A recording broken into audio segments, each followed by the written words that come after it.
जय हिंद दोस्तों, स्वागत है आप सभी का आपके अपने भरोसेमंद चैनल पर।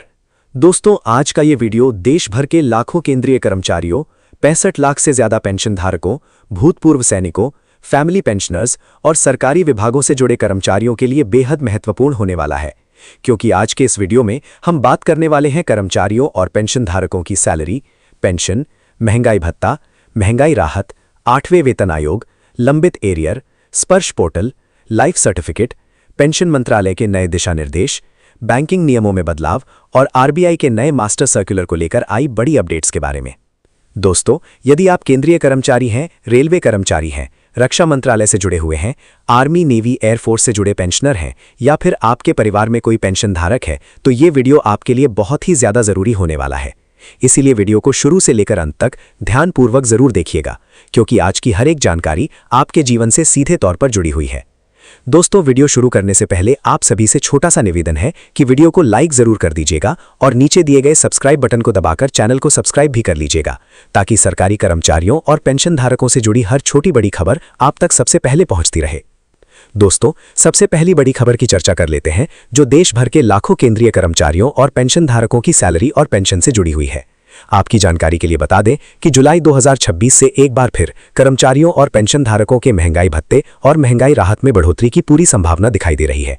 जैसा कि आप सभी जानते हैं कि वर्तमान समय में केंद्रीय कर्मचारियों और पेंशन धारकों को 6% महंगाई भत्ता और महंगाई राहत का लाभ दिया जा रहा है, लेकिन अब आने वाले महीनों में ये आंकड़ा बढ़ सकता है और कर्मचारियों की सैलरी तथा पेंशन में अच्छी बढ़ोतरी देखने को मिल सकती है। दोस्तों, महंगाई भत्ता और महंगाई राहत की गणना all India consumer price index यानी AICPI इंडेक्स के आधार पर की जाती है। पिछले 6 महीनों के उपभोक्ता मूल्य सूचकांक के आंकड़ों को देखते हुए सरकार महंगाई भत्ते और महंगाई राहत में बढ़ोतरी का फैसला लेती है।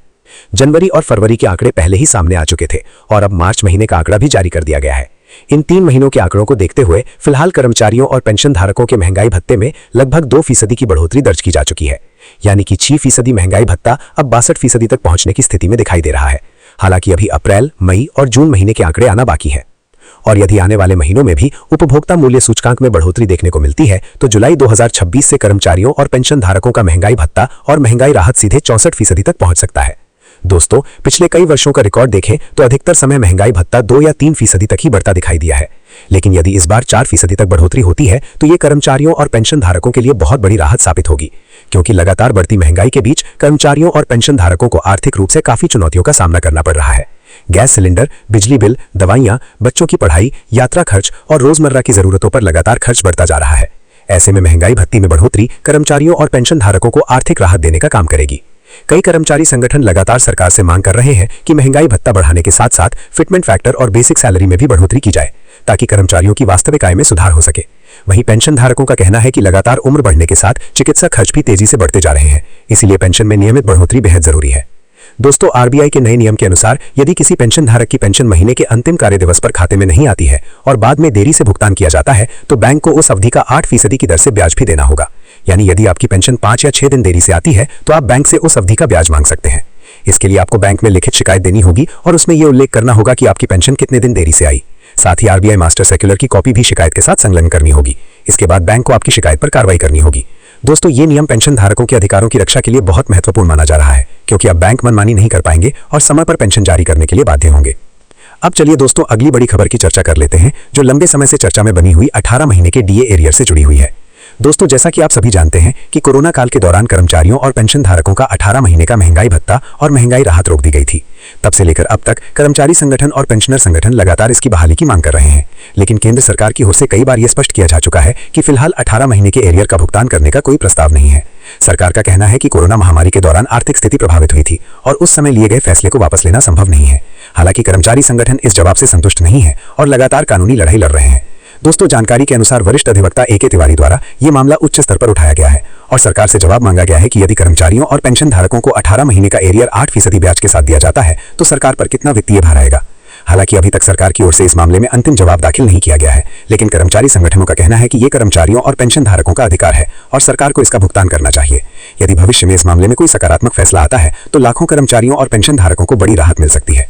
फिलहाल सभी की नजर इस मामले पर बनी हुई है और जैसे ही कोई नई अपडेट सामने आएगी उसकी जानकारी सबसे पहले आपको दी जाएगी। दोस्तों अब बात कर लेते हैं 8वें वेतन आयोग को लेकर लगातार बढ़ती चर्चाओं की। कर्मचारियों के बीच लंबे समय से ये मांग उठ रही है कि जल्द से जल्द 8वें वेतन आयोग का गठन किया जाए ताकि कर्मचारियों की बेसिक सैलरी, फिटमेंट फैक्टर और पेंशन में सुधार किया जा सके। कई कर्मचारी संगठनों का कहना है कि वर्तमान वेतन संरचना बढ़ती महंगाई के अनुसार पर्याप्त नहीं है और कर्मचारियों को बेहतर वेतन मिलना चाहिए।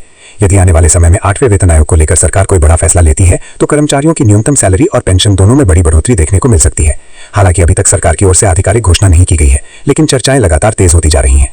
दोस्तों, पेंशन मंत्रालय और कार्मिक मंत्रालय लगातार डिजिटल सिस्टम को मजबूत करने में लगे हुए हैं ताकि कर्मचारियों और पेंशन धारकों को घर बैठे सुविधाएं मिल सके। अब अधिकतर सेवाएं ऑनलाइन उपलब्ध कराई जा रही हैं।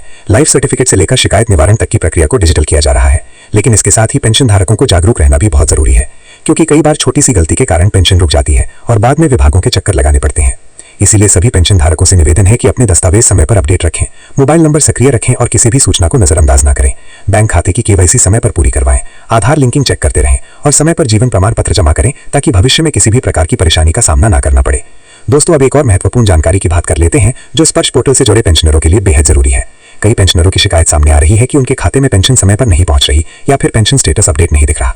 ऐसे मामलों में सबसे पहले अपनी प्रोफाइल और बैंक डिटेल्स को दोबारा चेक करना जरूरी है।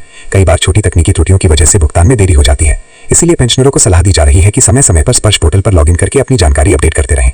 दोस्तों, बैंकिंग नियमों में भी कुछ महत्वपूर्ण बदलाव किए गए हैं। अब कई बैंकों में पेंशन खातों के साथ पीपीओ नंबर अपडेट रखना अनिवार्य किया जा रहा है ताकि भविष्य में भुगतान संबंधी विवाद कम हो सके। इसके अलावा पेंशन भुगतान प्रक्रिया को और अधिक पारदर्शी बनाने के लिए नई डिजिटल ट्रैकिंग व्यवस्था पर भी काम किया जा रहा है। तो दोस्तों, आज के वीडियो में फिलहाल इतना ही। आज हमने चर्चा की जुलाई 2026 से संभावित महंगाई भत्ता बढ़ोतरी, स्पर्श पोर्टल पर रोकी pension, life certificate update, pension मंत्रालय के नए दिशा निर्देश, बैंकिंग नियमों में बदलाव, पासबुक पर पीपीओ नंबर की अनिवार्यता, आरबीआई मास्टर सर्कुलर 2026 और 18 महीने के लंबे एरियर से जुड़ी बड़ी खबरों की। यदि आप भी केंद्रीय कर्मचारी हैं या पेंशन धारक हैं तो इस जानकारी को ज्यादा से ज्यादा लोगों तक जरूर शेयर करें ताकि किसी भी कर्मचारी या पेंशन धारक को जानकारी के अभाव में परेशानी का सामना न करना पड़े। दोस्तों, वीडियो पसंद आया हो तो वीडियो को लाइक जरूर करें, चैनल को सब्सक्राइब करें और बेल आइकन को दबाना बिल्कुल भी ना भूलें। मिलते हैं अगली बड़ी अपडेट के साथ। तब तक के लिए जय हिंद, जय भारत, वंदे मातरम।